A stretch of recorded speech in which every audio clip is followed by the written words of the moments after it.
Stoicism, a philosophical tradition originating from ancient Greece and Rome, was founded by Zeno in the 3rd century BC. Zeno, an influential figure, imparted his philosophical teachings to numerous disciples in ancient Athens, conducting classes on a painted porch known as a stoa. This stoa, adorned with mythological scenes and still visible in present-day Athens, is the source of the term Stoicism. Throughout history, Stoicism has remained vibrant and impactful, counting among its proponents notable figures such as the Roman playwright and statesman Seneca, the former Roman slave turned freeman Epictetus, and the Roman emperor Marcus Aurelius. Stoicism encompasses a set of mental strategies and lifestyle practices aimed at diminishing and ultimately eliminating negative emotions like anger, fear, anxiety, and dissatisfaction, while concurrently fostering inner joy and contentment. The crux of Stoicism revolves around the notion of overcoming insatiable ability to lead a fulfilling life. Many individuals spend their lives in a perpetual pursuit of happiness, compiling lists of desires and striving to fulfill them. However, the inherent problem lies in the fact that each desire, once satisfied, tends to be supplanted by a new one. So the person continues to chase, yet after a lifetime of pursuit, the person ends up no more satisfied than he was at the beginning. Thus, he may end up wasting his life. The solution the Stoics realized is to learn to want the things you already have, rather than wanting other things. The most interesting technique that will help you achieve this is negative visualization. For example, suppose that you currently have a good working set of eyes. Imagine carefully what it would be like to live your life as a blind person. You can go a step further, close your eyes and try to make a cup of coffee or tea for yourself. You would have to work very hard to rearrange your life, to remain functional. Learn Braille, which is a system of touch reading and writing for blind persons. Take special precautions when walking around town and when cooking eggs at home, etc. But in the end, you could surely survive and even become happy again if you were blind. But now open your eyes, surprise. You have this bonus of sight. Wow, you were already doing just fine in your blind life. But now you have working eyes too. What an incredible life. You are truly blessed with more than you ever need. It turns out that if you practice negative visualization on a regular basis, you learn to both appreciate your current life much more and to be mentally prepared in the event of any changes in your life as well. Loss of health, fortune, a loved one, etc. You have replaced negative emotions with satisfaction and even joy. The next great trick is the one that allows you to eliminate anxiety about the present and the future.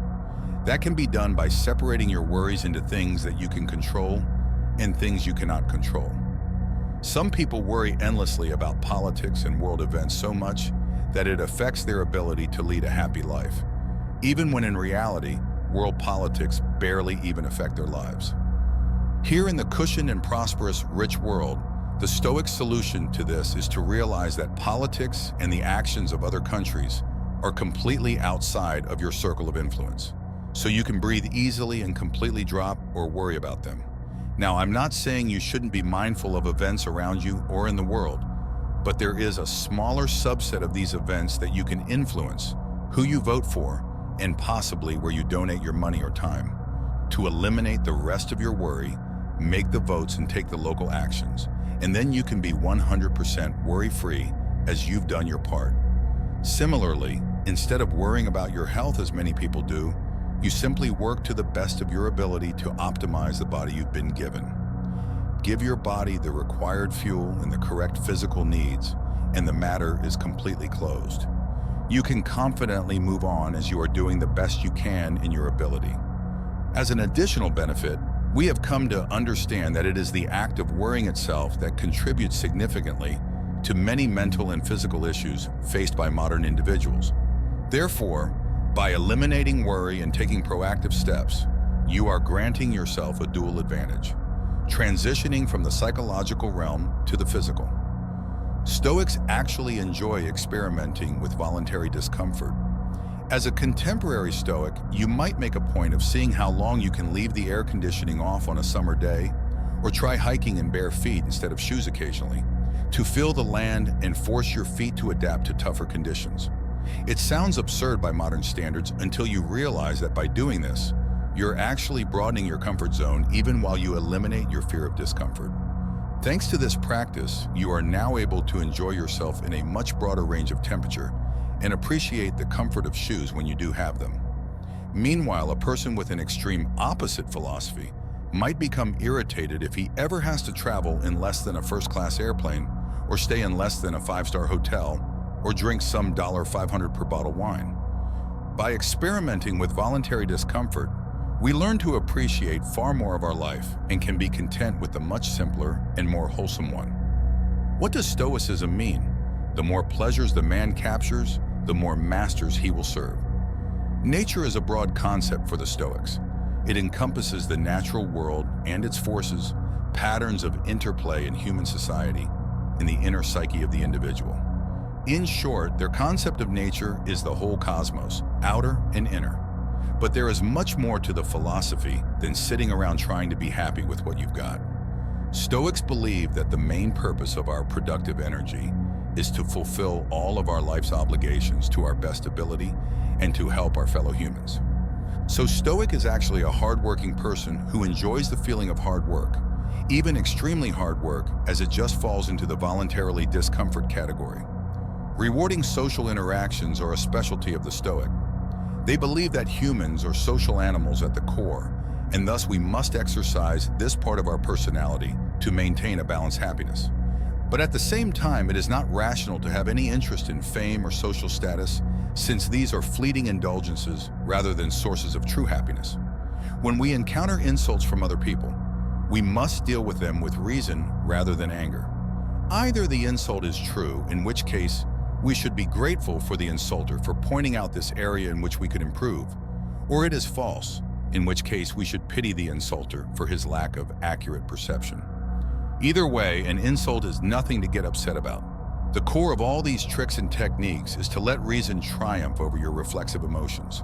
By understanding human emotions and motivations as thoroughly as possible, Stoics are able to bend our evolutionary programming and use it for the purpose of attaining a ridiculous amount of happiness rather than its original purpose, which is to survive and reproduce successfully. For example, our insatiable desire for more of everything is not a moral failing on the part of humans. It's a natural evolutionary program, just as simple as the programming that makes even you raise an eyebrow when you see an unusually curvaceous and sexy butt. Ancestors of others who are insatiable and always wanted more mates, more children, more food, more social standing, and more security against predators and enemies were quite simply the ones who got to produce the largest number of surviving children. But while insatiability did historically lead to more children, it does not lead to more happiness in a modern life. I would like to quote a tweet from the very famous and successful actor Ben Affleck. People with compulsive behavior, and I am one, have this kind of basic discomfort all the time that they're trying to make go away. You're trying to make yourself feel better with eating, drinking, sex, gambling, shopping, or whatever. But that ends up making your life worse. Then you do more of it to make that discomfort go away. Then the real pain starts. It becomes a vicious cycle you can't break. That's at least what happened to me. In my brief overview of Stoicism, I'd like to highlight the distinction between pleasure and happiness. While hedonism advocates for maximizing pleasure as the path to the best life, Stoics reject this notion, recognizing that pleasure is merely one aspect of true happiness. While indulging in pleasures like eating cupcakes, sex, or material luxuries may bring momentary satisfaction, these pleasures quickly fade with overuse. In contrast, Stoics focus on attaining lasting happiness by understanding the underlying signals conveyed by pleasure. By prioritizing happiness over fleeting pleasures, Stoics cultivate a more consistent and tranquil life. Whether in contemporary society or millennia ago, the Stoic approach proves to be enduring and fulfilling. If you found this video informative, stay tuned for more self-improvement and philosophical content on this channel. Don't forget to subscribe to avoid missing out on future uploads. Please like, comment, and share. Thank you for watching.